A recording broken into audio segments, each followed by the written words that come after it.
Hello, everybody. Thank you for joining our first training course brought to you by 3-Pillar Global Product Mindset 101, part of our series, Upskill While You Work From Home. We hope you and your families are staying healthy and safe. My name is Rafa Halawi, and I'm the campaign manager at 3-Pillar Global. I wanted to go through some housekeeping items before we get started. All attendees are muted throughout the webinar, but we would love to hear from you. Please type your questions in the questions box on your control panel, and we will be happy to answer any questions at the end of the presentation. If we do not get to your question, you will receive an email with the answer in the next day or two. The webinar is being recorded, and you will receive a link to the recording. You will also receive a copy of the slides, worksheets, and a link to download the ebook. Now, without further ado, I'd love to hand it over to Lindsay Kloepping, Director of Product Strategy at 3-Pillar Global. All right, thank you, Rafa. And welcome everybody to the Product Mindset 101. Today's a bit of a crash course to the 3-pillar product mindset. It's an abbreviated version of a full day workshop that we conduct regularly for our clients. The presentation today is designed to introduce you to the product mindset, to its principles and its values. And throughout our conversation, I will try to highlight examples to help you show where the product mindset can help in your organization. And I have included a few exercises that you can do with your teams to help them understand it as well. There's a copy of our ebook for everybody that attends this session. So at the end of the presentation and the email that Rafa was talking about, there'll be a link to the ebook. And as an added bonus, I've created a workbook full of exercises and techniques that we use with our teams here that will be included in that email as well. And I'll highlight some of them as we go along, but there will be more in the workbook as we go. Like Rafa said, questions are always welcome.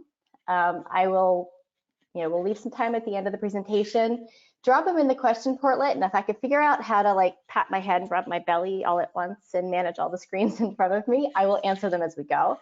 But if I don't get to them, we'll definitely take some time at the end. And if we run out of time, then I will send emails to folks so that they have answers. So you may be wondering who I am. Well, I'm your host, Lindsay Kloepping. I'm the Director of Product Strategy for 3-Pillar, which really means that I have an army of amazing product people who embody the product mindset and they work day in and day out with our development teams and our clients to build awesome and impactful digital products. I've been with 3-Pillar for what feels like eons at this point, but in reality, it's about 7 years in May. I've spent most of my career customer facing, from customer support through project management and then into product management. And most recently, I've kind of straddled the commercial side of our business and the product side. So I've gotten a real good glimpse into how impactful the product mindset can be for organizations. So I'm really, really excited to kind of share that with you today.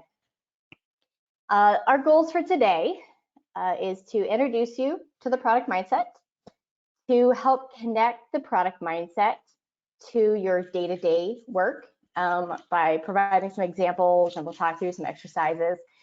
I want to try to help identify next steps for you for the product mindset adoption in your organization, and there's some exercises that I included in the workbook that can help you think through how do I apply this in my world these days. And then lastly is to have fun, because, well, right now we're all kind of stuck inside and at home, so fun, I'll try to inject fun somewhere. I'm a little kooky anyways.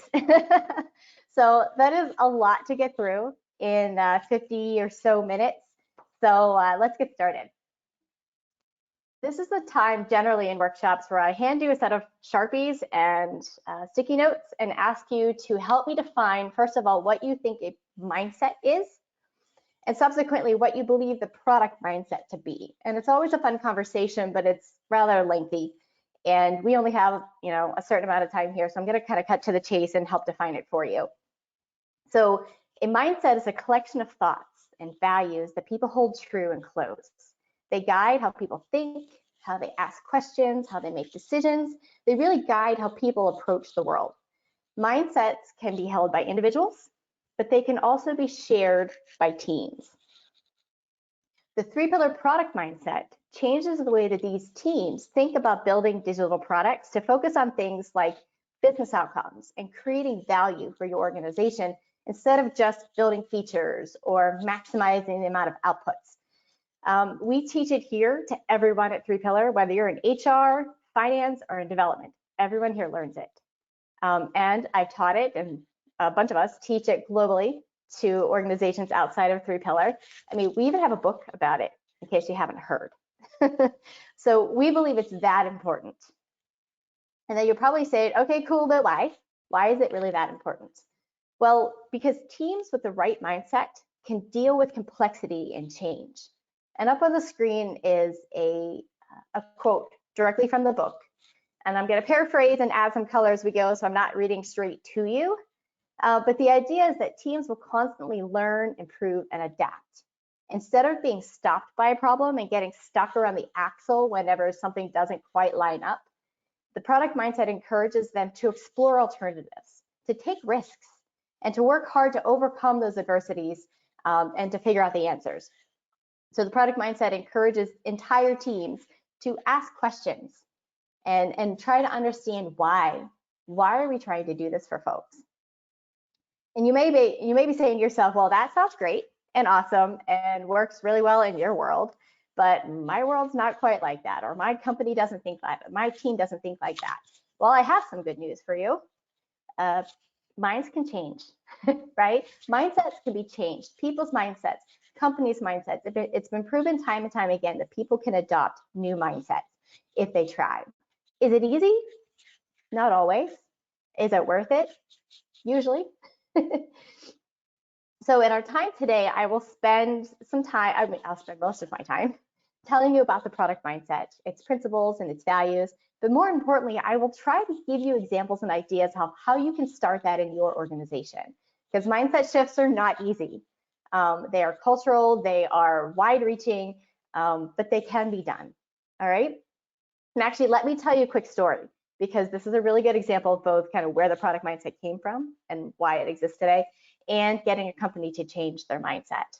So it was 14 years ago when our founder and CEO, David DeWolf, was brought in as a consultant to an organization trying to solve the problem of what they called offshore gone wrong. They had been throwing requirements over to their global teams, and what was coming back from those global teams wasn't useful, wasn't valuable, wasn't what they expected. These guys had not been able to get a release out the door in months.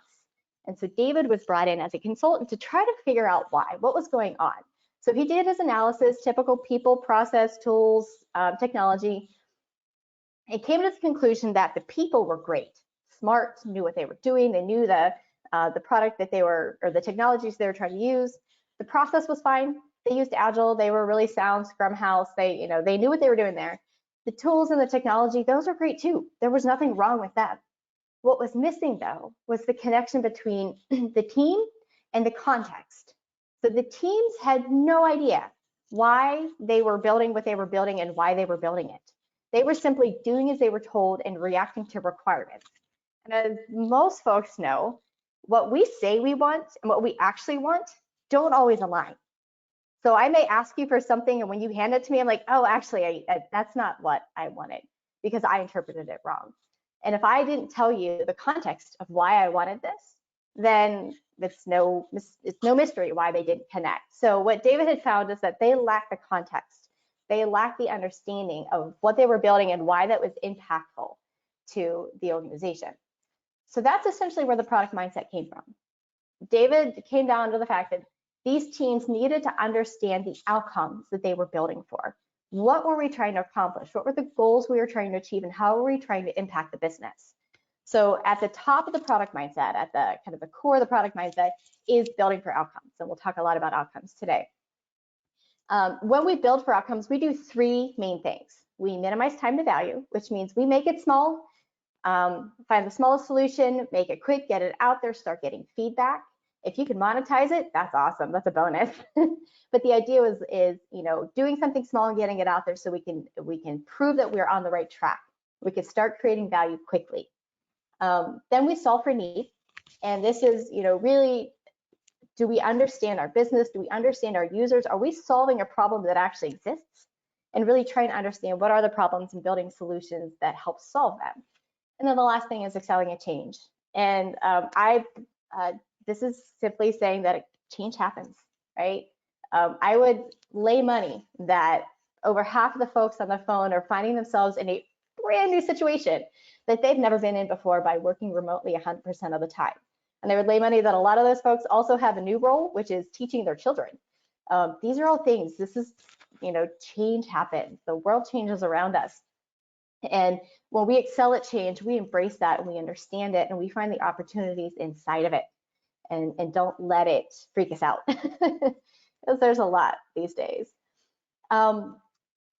After I lay that framework out for folks, the next question I usually get is, well, okay, cool.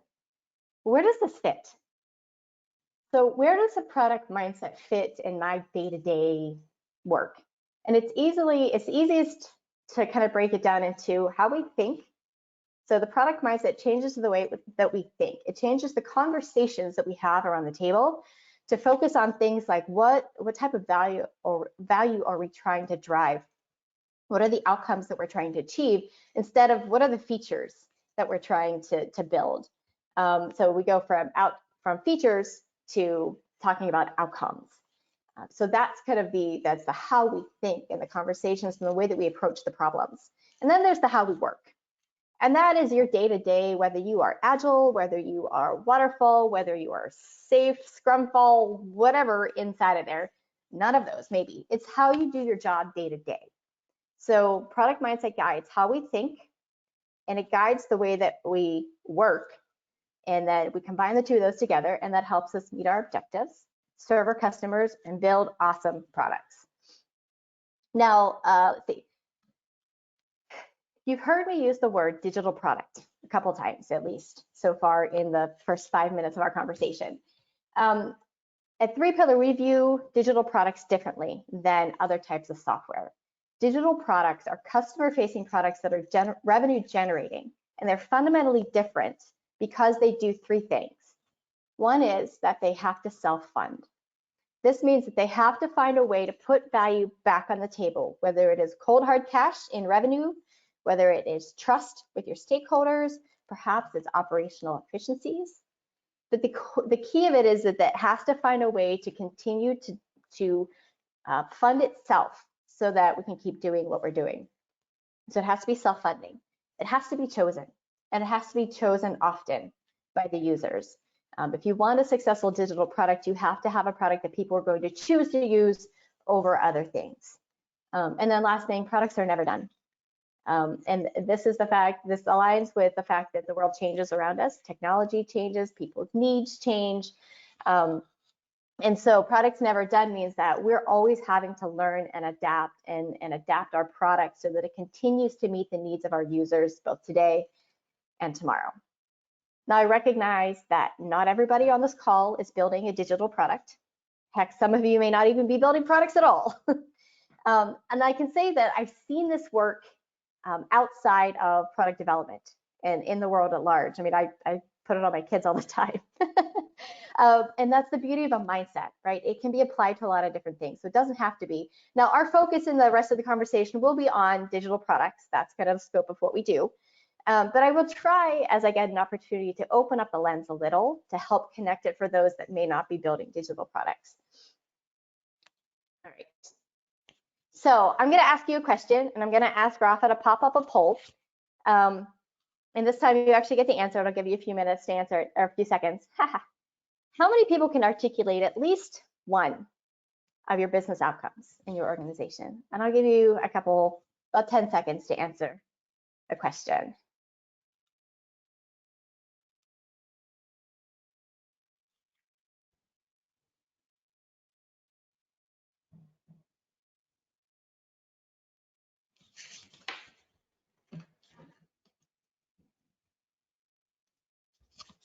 All right, how are we doing on that? Okay. So that's about what I expected, if I could see it. I can't actually see the poll. There we go. Okay, so that's pretty close to what I expected. So people can somewhat articulate it. I'm actually surprised that there's not more no's. we do find that a lot of folks have trouble articulating their business outcomes. All right, and you flip back to the screen. um, so we do find that folks are challenged by identifying their business outcomes.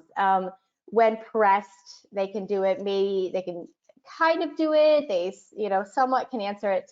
And this is compounded when they're not able to then take those outcomes and relate them to the product that they're building or the initiatives that they're running. And a lot of this is because they either don't fully understand it, can't fully articulate it, maybe it doesn't exist. But what happens in all of this when we can't make those connections is this leads to a lot of people building and doing things without any sort of compass. There's a lot of work being done and activity being made, but very little value being created or progress being made in our products, right? So outcomes become the foundation of building a digital product. Understanding those is super important. So without those, it's akin to driving a car without a steering wheel. So let's define it really quickly. Our friends at Forrester have done that for us very articulately. So Forrester defines an outcome as an achieved end state that can be verified through measurable results. They are generally tied to a top-funded initiative or funded top-level initiative. There we go. They are colored by the interests of the related stakeholders, and they are reached over time. And it's not a straight A to B journey. There's a lot of like messy middle in that journey. So this is how it's defined. They're fundamental to the success of your product team. I mean, ultimately, outcomes are what we want to accomplish from a user and a business standpoint, right? So if we look at it, it's the most important piece for the team. It tells them which mountain to climb. It doesn't tell them how to climb it, but it tells them that's the mountain we're shooting for. Now let's, as a team, figure out how we're going to climb that. And they're often related to your business goals, right? So if we look at the characteristics of a business outcome, they tell us why. They tell us what the end state is and what we're trying to achieve. They help us keep the teams focused. So it's really easy when you're in the weeds and you're just like working away at that day-to-day stuff, losing sight of where we're trying to go. So having the outcome statement and having the outcomes defined allows you to pull back periodically and remind people, this is where we're headed. So when those teams have questions about what they're developing, like which is the right way to do something, we could always go back to the outcome and say, okay, this is where we're trying to go, which is the best path to get us there. And understanding the outcomes is not a single person's job on the team, right? It's not my job as a product manager to know that. It's not, my stakeholder's job to know that. It is everybody's job to know that. And it is everybody's job to ask questions around that and really understand what those outcomes mean for the business and internalize that. They are related to business drivers like revenue, user growth, engagement. They do change over time, right? We excel at change these days, right? So as the business changes, as the user's needs change, your outcomes will change as well. And maybe you've made progress on one of them and you've decided to up the ante and go for another one. So what they don't do, outcomes don't tell us how to build this thing. We use the outcomes to inform the team, but the team decides how to build this thing. They don't tell you which is the right product to build. Your product strategy and your user research kind of helps you understand which is the right product to build. It doesn't include things like your feature and your roadmap, although it does account for it or play into it, and they don't stay the same. Let me give you some examples. All right, so these are actual outcomes that we have gone through with our teams and defined in some cases. So, and I've tried to obfuscate a little bit, but they were really good. The ones on the left are really good outcomes. They're super specific. They're super clear on what we're trying to accomplish. And you'll see some characteristics about them, and I'll get through them and we'll talk about it. But so for the first outcome, it's like by July of 2020, we aim to increase the number of completed transactions by 25% by making the checkout process faster and more transparent for our shoppers who are frustrated by the time it takes to purchase our products. So if you read through that, there's a lot of really good things in there. One, there's a time, like by July 2020, there's a measurable result, right? Increase the number of transactions. There's a solution by making the checkout process faster, and there's a reason, because people are frustrated by this. The second one says we want to drive our usage increases and grow our audience, especially capturing that medium to large station that we have very low penetration in. The station payments make up a lot of our revenue, 30%. So we want to make sure that those people are happy because that's important. So very similar framework here is that while there's no timelines on this one, but there's still kind of a reason and a solution and some measurable results in there. On the right-hand side of the screen are some other outcomes that we've had to massage and shape a little bit beyond what you see on the screen. So I want to launch 3 new products in 4 months for our salespeople. Cool. That does not help me very much. We need to have as many features as our competition. And I'll stop right there. If that is anybody's like goal or outcome, we need to talk, because having the same features as your competition is not a way to win market share, if you don't know that. So let's talk. There are better ways to get there. Or we want to reduce clicks on our video player, and this is probably the closest and needed the least amount of massaging. We just needed to add the other things like the timelines and so forth. So, but those are examples of not so good outcomes, the ones on the left-hand side. So if you look at the ones on the left-hand side, there is a pattern to them.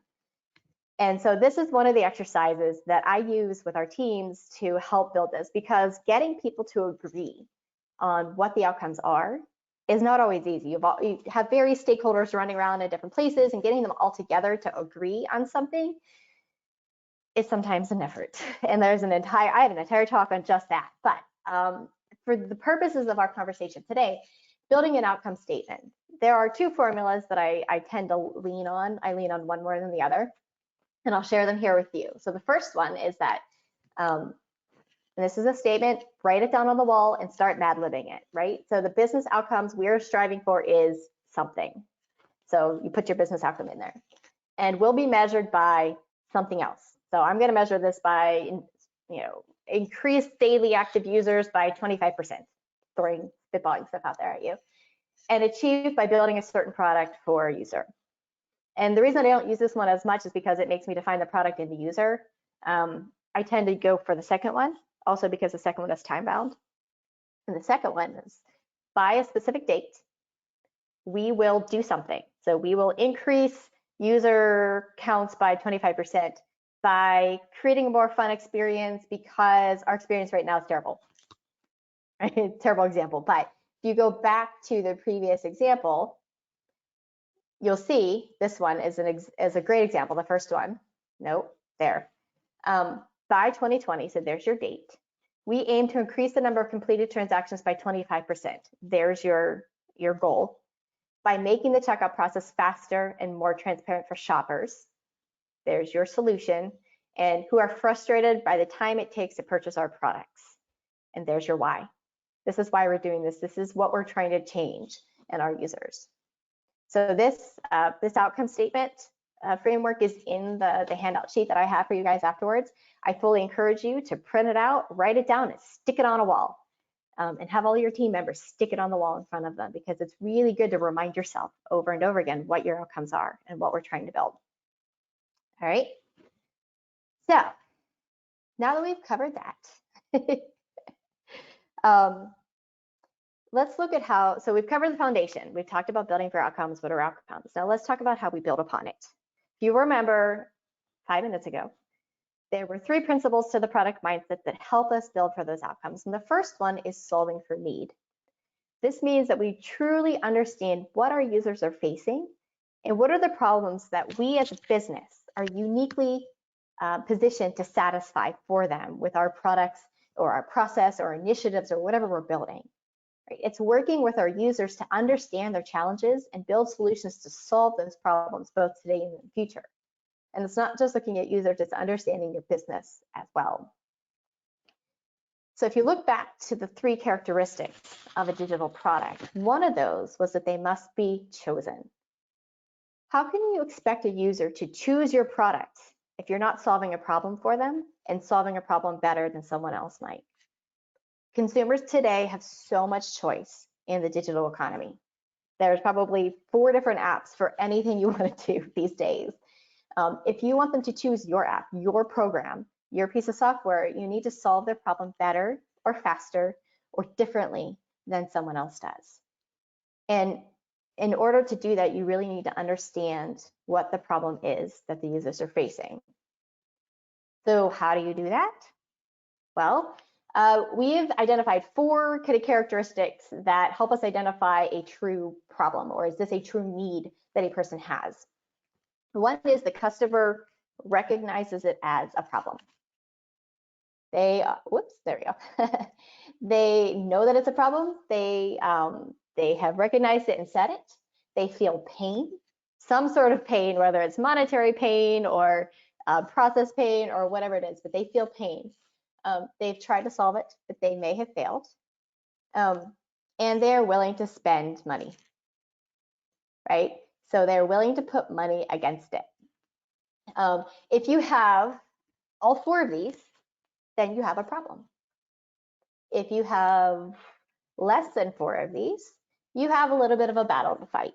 Because for example, if a user does not acknowledge that it's a problem, then it's harder to tell them, hey, my software solves your problem. Like, but I don't have a problem.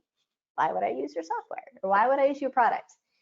If they don't feel pain, or if their pain is not big enough, then they're not pushed to do it. There is the whole silent majority phenomena where there are people that are in pain for one reason or another, and they just kind of put their heads down and keep moving. And they don't even think to pop their head up and say, hey, I have a problem, I need it solved, or to go look for something that'll help solve their problem.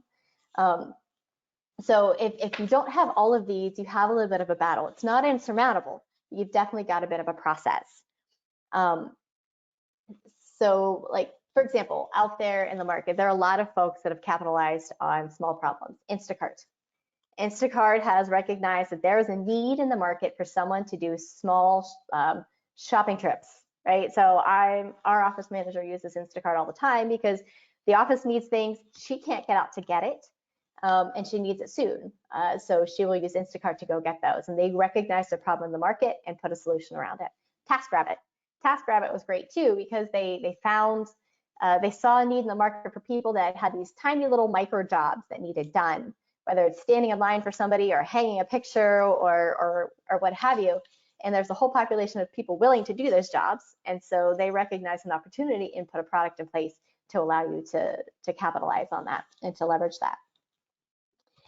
So once we have now that we understand how to identify a need, what are the ways of getting at some of that data, right? So just understanding that there's pain and that people are willing to put money against that. How do we know that? How do we figure that out?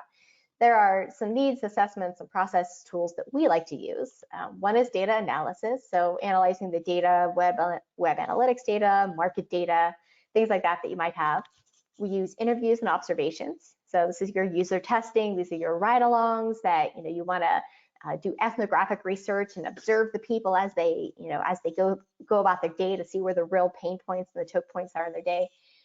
We've got personas, which are portraits of our users that identify motivations and frustrations and drivers. And then there's the use cases and stories of how people will use your product or how you believe that they will use your product in the future.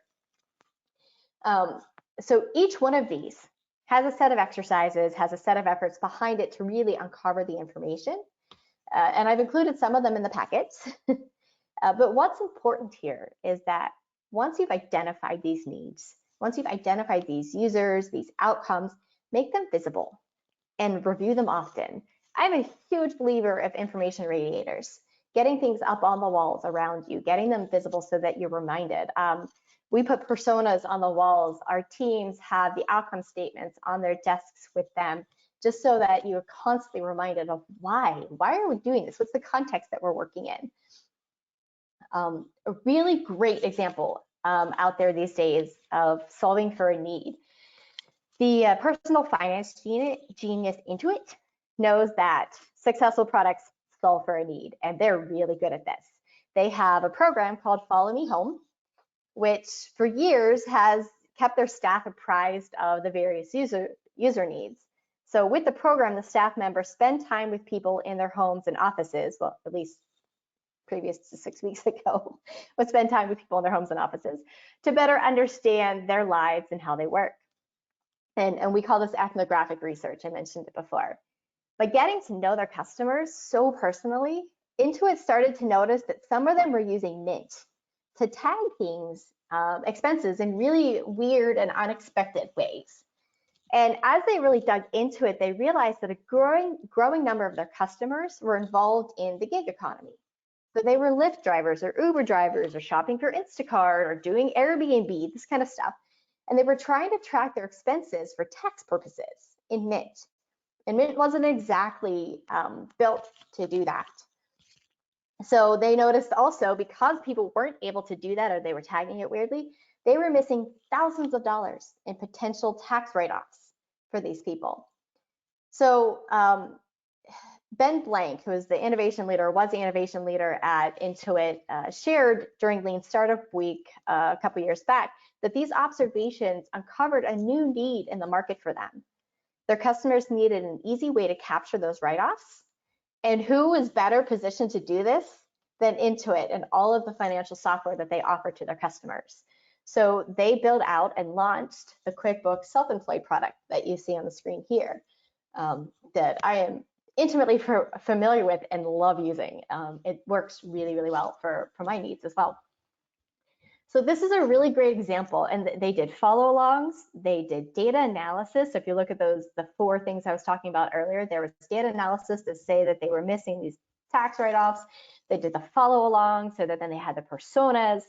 And if you look at, in terms of the need, small business owners were missing tax write-offs. That's painful. That's like thousands of dollars for people sometimes. And they were willing to put money against it. I mean, they're already using Mint. So switching over to using something that was better suited for them was a no-brainer. So if we look at solving for need best practices, there's a couple things that we can kind of keep in mind. So user needs and business needs help us solve for needs. So understanding your user is just one part of it. You need to understand your business as well, because you can't build a product that your business is not suited to.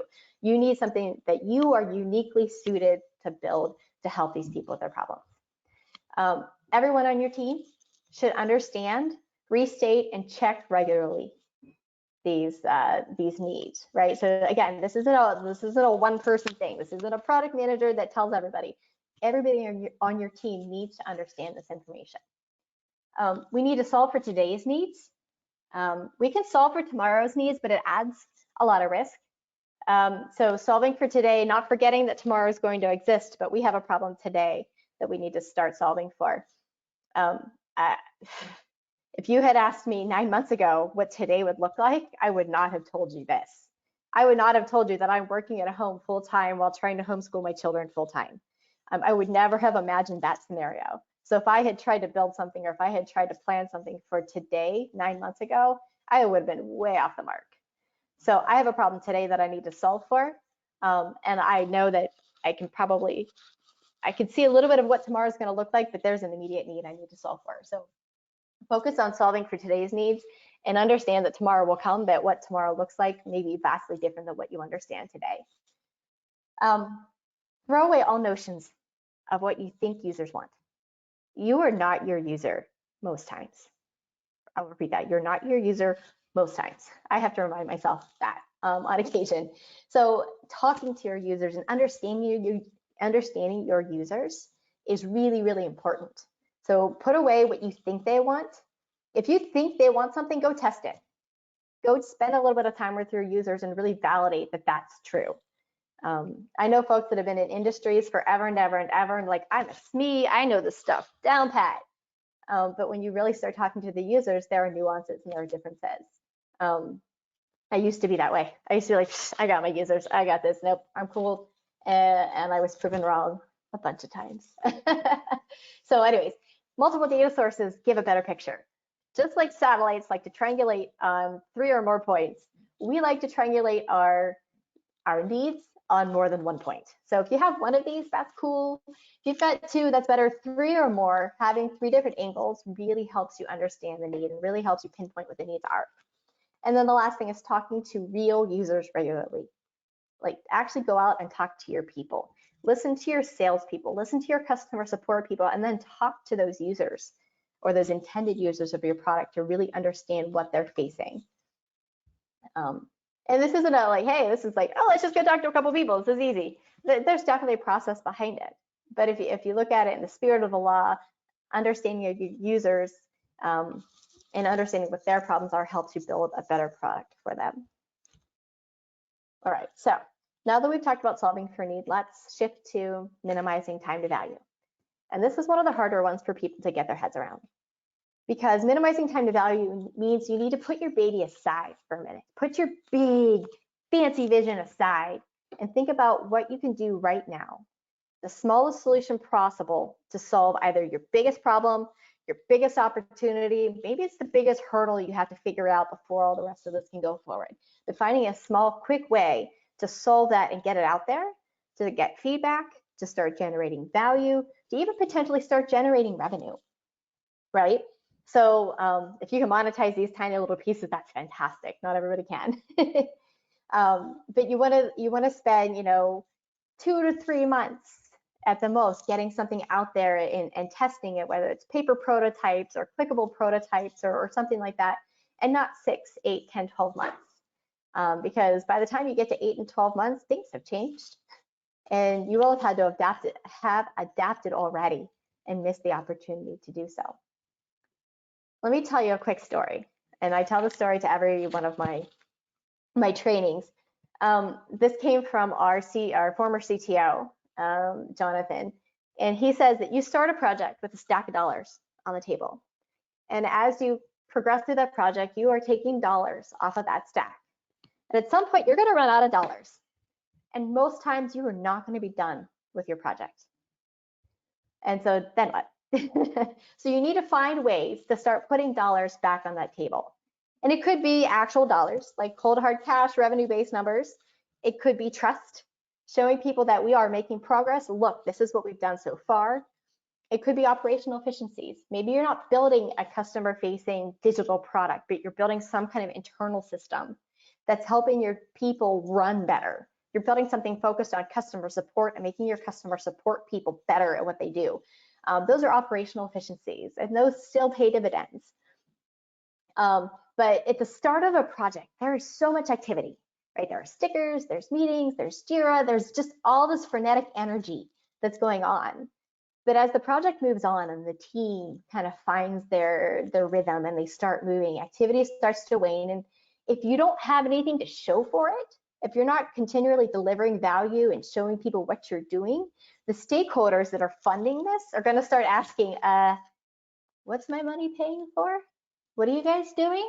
What's going on here, guys?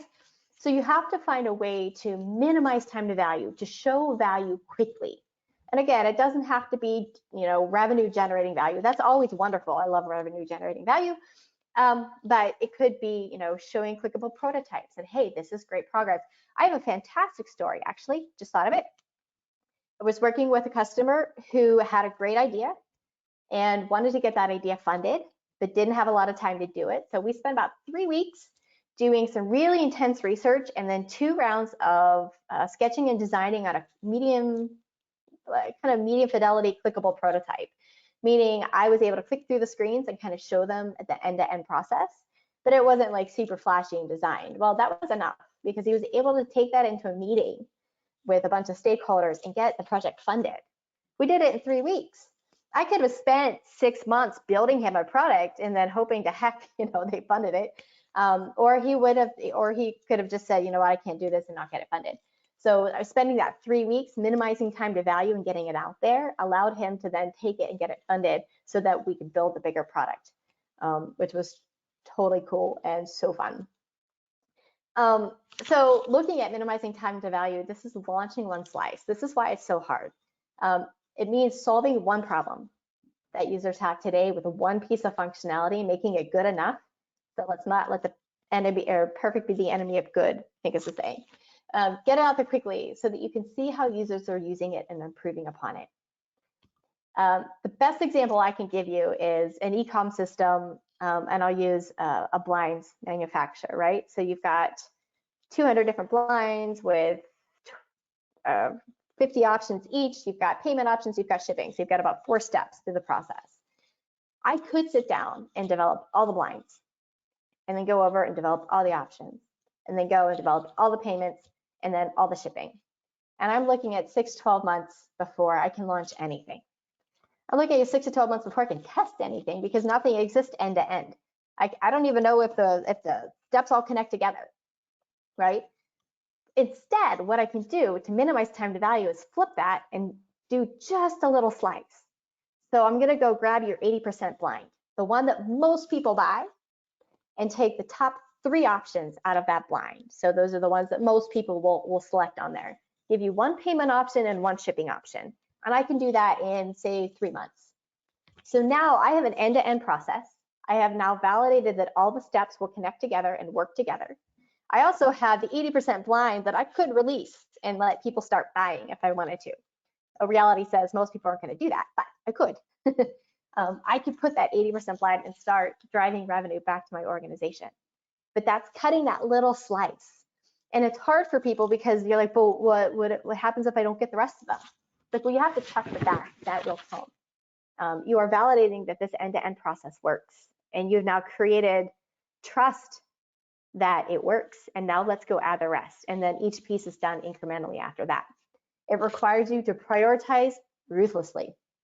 We like using that term around here because it does it. It asks you, it has you ask really hard questions.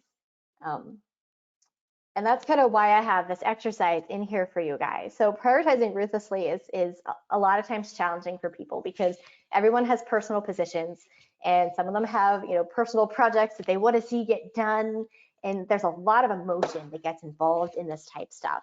So what I have on here, and neither of these things on the screen are new to 3-pillar. They're not specific to 3-pillar. They are things that are used in the market today, but they happen to be my 2 favorite. So I thought I would share them. The one on the left is just a 4x4 set of quadrants. And generally we'll do something like impact over effort or value over complexity or something like that that allows me to kind of ascertain the value to the organization, whether it's impact or it's true value, and then the difficulty of the project or the feature. So whether it's effort, whether it's complexity or something that illustrates the how hard it's going to be. So, and then you can take a field of like 50 ideas or 50 features or 50 initiatives, whatever it is, and then plot them against this 4x4. And then it becomes really easy. Things that fall into the things that have a high impact or high value and they're easy to do, low complexity, low effort, those are no-brainers. Go do them. And you could stop your conversation right there. And you can say, okay, we'll take care of the rest later. Let's go do these. Or then you can go through it and prioritize the rest. And so you take your high impact, high effort and have a conversation around those. And is there anything in there we want to pull in? Then we look at our low impact, low effort. And those are kind of like, okay, we'll put those in somewhere. And then we take our low impact, high effort and put it in the backlog. Because if it's not having an impact and it's really hard to do, then why do it? At least why do it right now? There are so many other things in these other quadrants that need to be done first. So it's a really great way to kind of take the emotion out of it. Same thing with the matrix over here on the right-hand side, right? So you can write down your objectives and then you can either put together criteria to judge against. You can do it by size, you can do it by effort. There's a lot of different ways to do these matrices and there are entire courses on how to do these as well. But the idea here is you take away the emotions, you take away the subjectivity, and you add some data behind it, and that'll kind of solidify your position and it makes it easier to have these conversations. It's not perfect, but it definitely helps have these conversations. All right, and then the last one, excelling at change. And this one is both hard and easy. So this is easy because change happens. We understand that we're going to work to embrace it. We'll work it. If you're an agile organization, you already understand iteration. It's hard because we're humans. Humans don't like to change. We are not wired for change. So when change happens, it's really hard sometimes. But the product is never done, right? So this is like excelling at change means that we're always going to have to adapt. But we also need to know, when do we change course? When do we hold? When do we have to let go and just let it happen? And then have the tools and processes to do it, right? Know when to hold them, know when to fold them, know when to walk away. That was playing in my house last night. It comes to mind. So the ways we can do that, right? So excelling at change, these are your best practices. Mindset is everything. recognize that things will change at some point. And there's a fantastic example of this that happened in my house just a couple days ago. My husband was struggling because his product owner had just made a bunch of really large changes on him, or had asked for something different. And we talked through it, and what had happened was they had originally had a very short time frame, 3 months, and they built a solution that they could build in 3 months that provided value. Great, awesome. That's what they did. At 2.5 months into that, they decided, no, wait, we've got more time now. We've got 8 months. So let's just scrap that and let's go do it the way we had actually wanted it to do. Like we had actually wanted to do it with the stuff that we wanted to do. And the initial conversation was, oh my God, I'm like, that's all wasted work. Holy crap, like I did all that work and now it's useless. But that's not the case. And that's the mindset shift you have to have. And that's the change you have to make in your culture. It's not wasted work. You needed to do that work to get where you were. And then everything from there is an improvement. All right. So it's not wasted work. You actually had to do that work. But you also have to be willing to set that work aside if the conditions tell us that we have to change. This is made easier if you have a plan in place before it happens, which is number 3. So if you have a plan in place and how you're going to react to change and how the conversations are going to happen, at least theoretically, it makes it a lot easier. So we're going to agree that when things tell us we need to change, and we talk about the standards of which change is possible in number 4, but when we start to see those winds shifting, this is how we're going to react. And these are the principles that we're going to hold true as a team. And you're going to work through that with your teams. Like, we're going to be okay setting aside work if it means we're improving on the product. And we're not going to view that as wasted work. We're going to view that as improvements, right? So having a plan in place, having an agreed upon standard for when do we change? Like, we're not going to change just because the wind is blowing south today. We're going to change because there is data. There are people's needs. There's technological changes. The socioeconomic or everything around us has changed. Okay. 5 and 6 are kind of in the weedsy type ones, which is having a repeatable process and QA automation. So having a repeatable process, we work in a way that allows us to change. So if there are things that we have to do over and over and over again, find a way to automate that. Find a way to make that easier to repeat so you don't really have to think about it, and allow you to focus on the things that do require you to think about it. I recognize QA automation is not easy. Not everyone is lucky enough to have QA automation teams that allow them to do this. CI/CD for some continuous integration, continuous deployment, it's a pipe dream for a lot of folks. But in some cases, it's always good to try to work that direction if you can, right? So spend your time on the hard things and let the easy things be automated. Again, recognize it's not always easy. But we are continuously learning. We're rapidly adapting. We're willing to change work and abandon work if necessary. All right. So the exercise here is not so much an exercise. Well, it's more of a discussion and a reflection, right? And this is in the worksheets that I'll send you. But the excelling at change, what you can do is sit down and think about, what does it look like today? What does change look like in our projects today? What happens? Someone gives me new requirements, everyone freaks out and their hair is on fire and like we all spin. Or, we actually sit down and have discussions and we talk about this rationally and we talk about trade-offs and so forth. How we decide to change. So we're gonna, go through and how we decide as a team we're gonna change. What steps do we take when we're changing? So kind of walk through that reflection. And then what do you want it to look like in the future? So let's start to put a plan in place. What should it look like in your organization? And then this one is one realistic thing we can do tomorrow to improve the way we respond to change. And this is asking you to think through, like, what can we do to make change easier in our organization? And these are all ones you could print out, sit down, write down, work with your team, work individually. I encourage you, if you have a team, work with them. And then the last thing is commit to it and then repeat it. Find a cadence that you want to like kind of repeat and work through this. And we'll talk through in a second, adopting this over time. All right. So the last thing we have here is, how do I apply this to my work today? So first of all, let's review. building for outcomes is at the core of product mindset, right? Understanding our outcomes, understanding our goals. That's the first thing you can do. If you can't articulate those, let's work on articulating those. And then we can work through each of the principles: minimizing time to value, solving for need, and excelling at change. I have 2 exercises in the worksheets for you. First of all, go read the book. You have an e-copy of the book, go read the book. It's meant to be read in about 4.5 hours or so, flying across the country, if we were flying these days. So, but you have some time. I would assume that a lot of you are at home, so you've got some time. Grab a cup of coffee and have a good read. It's a quick read, it's an easy read, but it's an important read.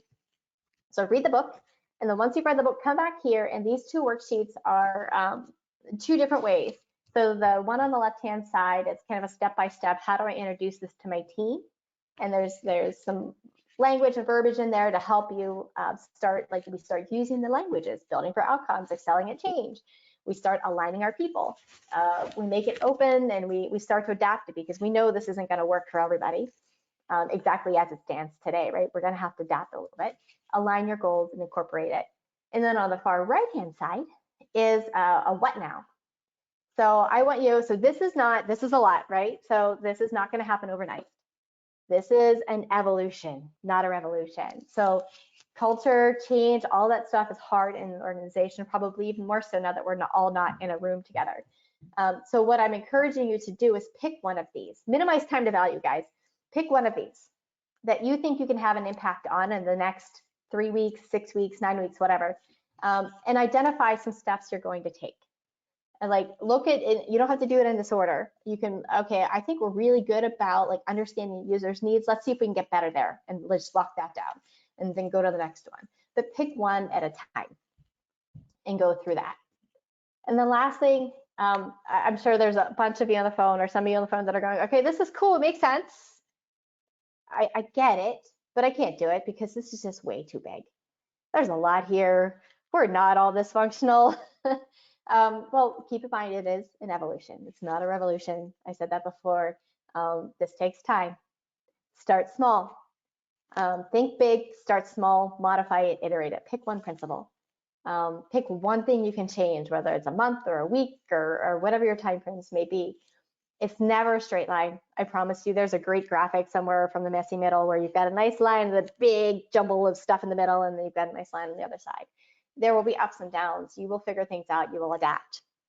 And last thing, and this is my one little plug today, we can help. 3Pillar can help. We do have workshops. This was an abbreviated version of a full day workshop that we customized for our customers in helping them really identify some of the problems that they're facing and give them direct things that they can use.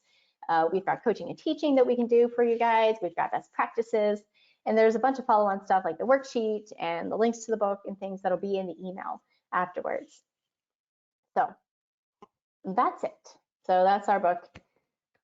You'll get a copy of that as we send out the email later. So if there are any questions, let me go look and see if I can find the question portlet. So it's hiding. All right, so got about 6 minutes for questions. I've got one here. So someone says, all right, I understand excelling at change, getting processes and people lined up to be able to move on a new approach quickly. I get that. But I have a lot of developers that are stuck in their own ideas. They're super opinionated and they're really smart. So it's really hard to change their mindset. What do you suggest?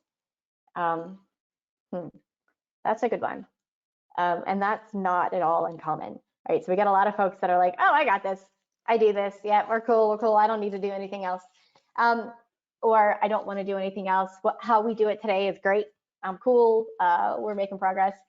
So my answer is this: make them part of the process. Acknowledge as a group that change will come out of nowhere. Have them be the ones that help you define what the triggers are for when change happens, and help them define how we react to change. So when we're asking them like excelling at change and we're like, okay, well, how do we do this? Abandoning work. Like, no one likes to abandon work. So make them part of the process and have them help you. Also, you can dig into some of the motivations that they have. There's a lot of reasons why people don't want to excel. Like I said, we're not wired for change. But in this case in particular, maybe they don't want their velocity numbers to be messed up. Maybe they're being judged on the amount of points they get done in a sprint, and by asking them to change or do something differently, it's going to impact that. So sometimes when you're trying to change this mindset, you have to align your incentivization. That's not the right word. The way that you look at people's progress.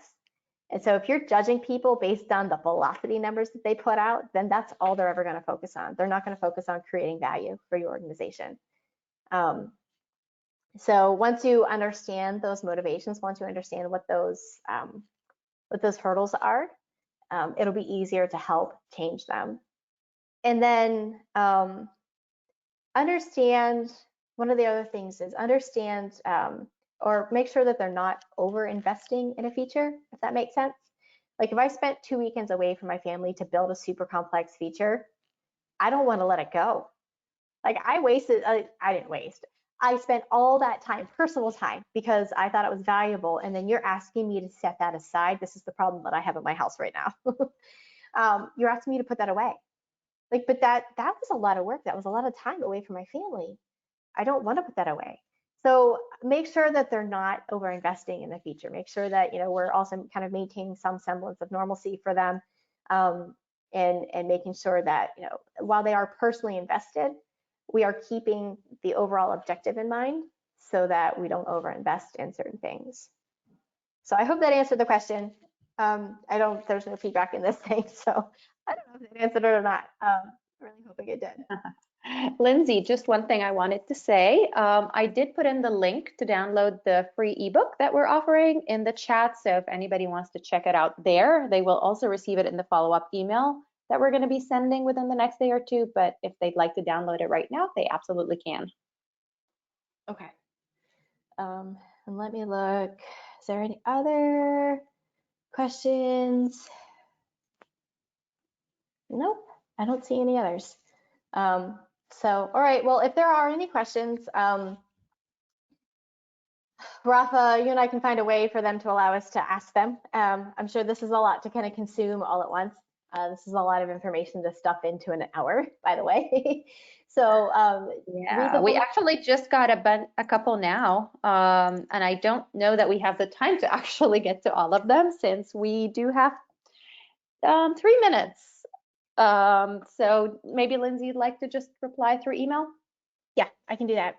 Right. I can definitely do that. And if your question didn't get answered, we'll get to it. I promise. Awesome. Thank you so much, Lindsay. We really appreciate your time. I think this was super, super insightful. And for the audience on the line, if you haven't already, please feel free to register for tomorrow's second training, Agile for the Distributed Teams. Thank you all so much for your time. And thank you, Lindsay. Thank you for spending your lunchtime with me. Bye, everybody.